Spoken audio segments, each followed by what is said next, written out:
Mailbag time here on Chicago Bears Now. I'm Harrison Graham. Let's kick things off with always next year. That's the theme of this team, isn't it? Should the Bears trade Tyrique Stevenson this offseason? I think this could be a topic that gets broached this offseason. Now, I right now I really want to say no because I know a lot of people have turned on Tyrique, and look, it's been frustrating. It seems like something just still isn't clicking. Like, I don't want him to change who he is in terms of being an edgy, physical corner, a talk your shit guy, but like at some point you have to understand you've lost 8 in a row. Something you did started this losing streak. Like, to go in the end zone and start scolding the crowd down 10-0, and then later in the game, even if it's a bit of ticky-tacky, you get called for a PI and you're just yapping at Jordan Addison while you're getting crushed. It's like, dude, like, and some of this is on the Bears. It's like, at some point, are you just going to tell him, like, hey, stop doing that? Stop doing that. So he's got to mature. There's no question. I still believe in his talent. I've seen him play at a high level at times in this league. He's big. He has long arms. He's physical. He's a willing tackler. But, yeah, it's a fair question because he's become a bit of a headache. But I also wonder because of that, like, what's his value? You drafted him in the second round 2 years ago. Would you even get a third? I doubt it. You're probably looking at like a fourth or a fifth. And if that's the case, I'd rather just keep him and try to work with this guy and see if it can work. Should the Bears trade Tyrique Stevenson? Type T for trade or K for keep.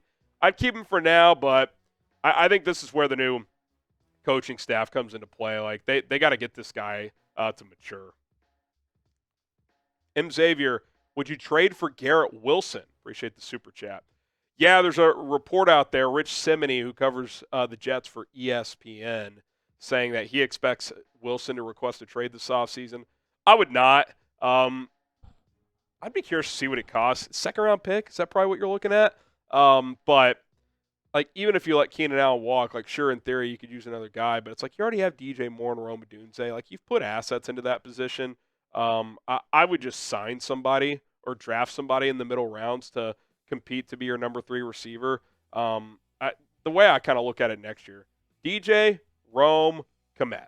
That should be your big 3. Like, Cole Kmet has become a forgotten part of this offense because he's just been phased out for whatever reason. Maybe there's just too many cooks in the kitchen. So, long-winded way of saying I would not trade for Garrett Wilson. John Orticelli, how do you keep polls if you end the season on an 11-game losing streak? It's a great question because that will have meant that in his tenure, the Bears have lost 14 in a row at one point and 11 in a row at one point. Think about what we're saying there. In a 3-season stretch, the Bears potentially could face separate losing streaks of 14 and 11. There's only 51 games in 3 seasons. That's 25. 14 plus 11, 25. So half of your games, not only are they losses, well over half are losses, but are losses consecutively. Half of 51 games if you lose your final 3, 25.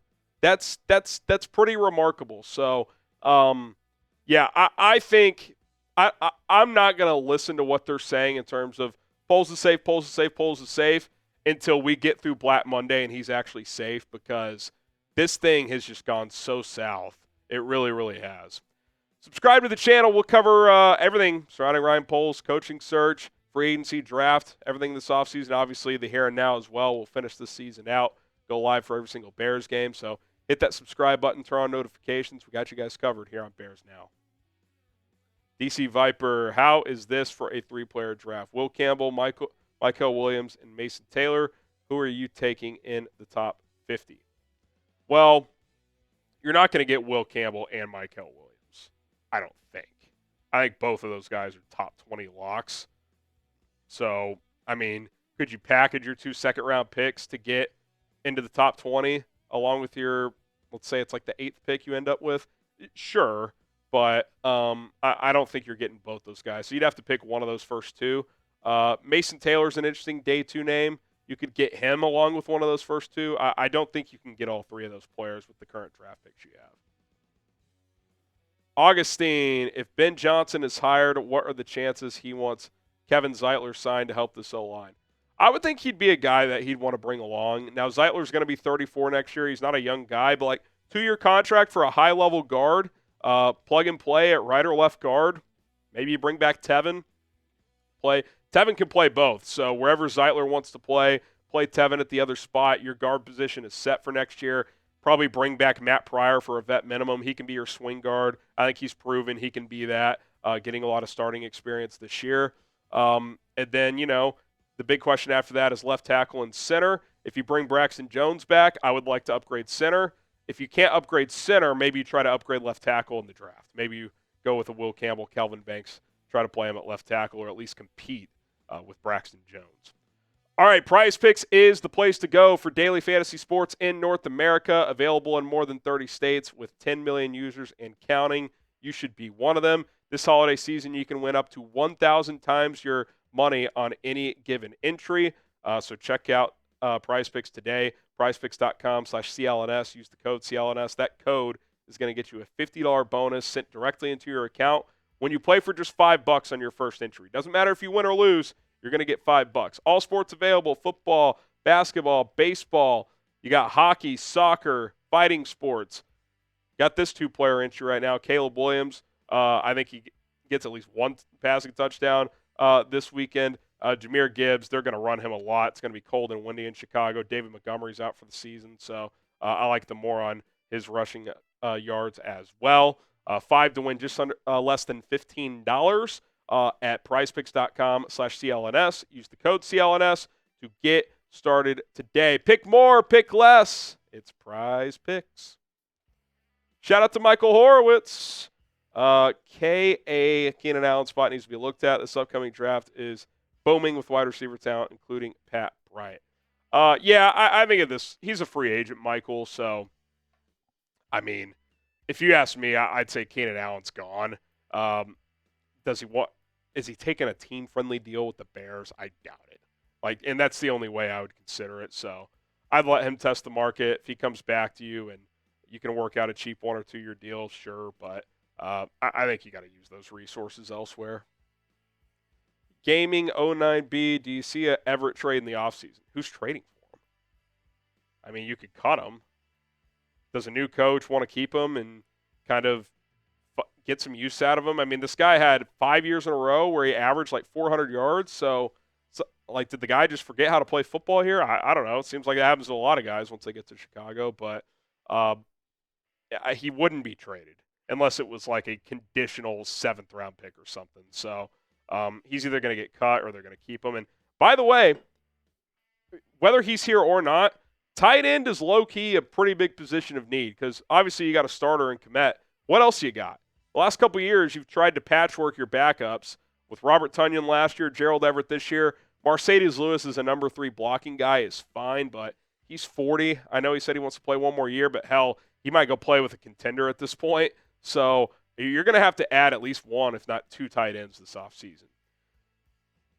Will the Bears win another game this year? Type Y for yes, or you can type in for no.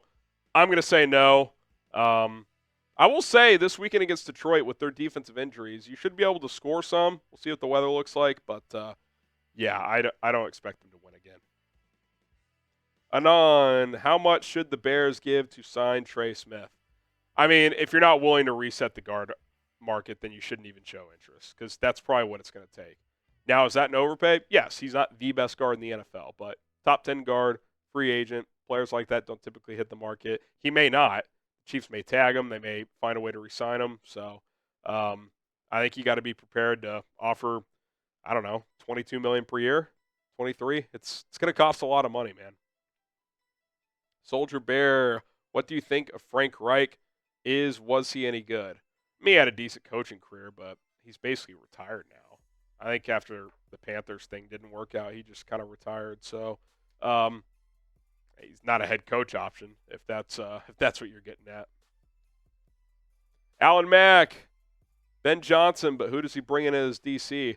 Well, I know him and Robert Saleh have the same agent, and I don't want to overplay the agent game, but I like Robert Saleh. You'd switch to a 3-4, but if you're not open to scheme shifts at this point, this team isn't good enough to not be open-minded to any kind of change. He'd be someone I'd be interested in. Dennis Allen would be someone I'd be interested in as my defensive coordinator. Trying to think who else. Like I'm trying to think of staffs that could just be like firing their head coach and maybe their DC becomes available. Like Patrick Graham with the Raiders, if they move on from Antonio Pierce, he's a pretty good defensive coordinator. Excuse me. So I like guys like that, especially former head coaches. So go first-time head coach, DC that's been a head coach before. I like that dynamic. All right, appreciate all the questions. Subscribe to the channel. We go live every Monday and Thursday, 4 o'clock Central Time. We answer your questions on these mailbags. Rock and roll with us here on Chicago Bears Now.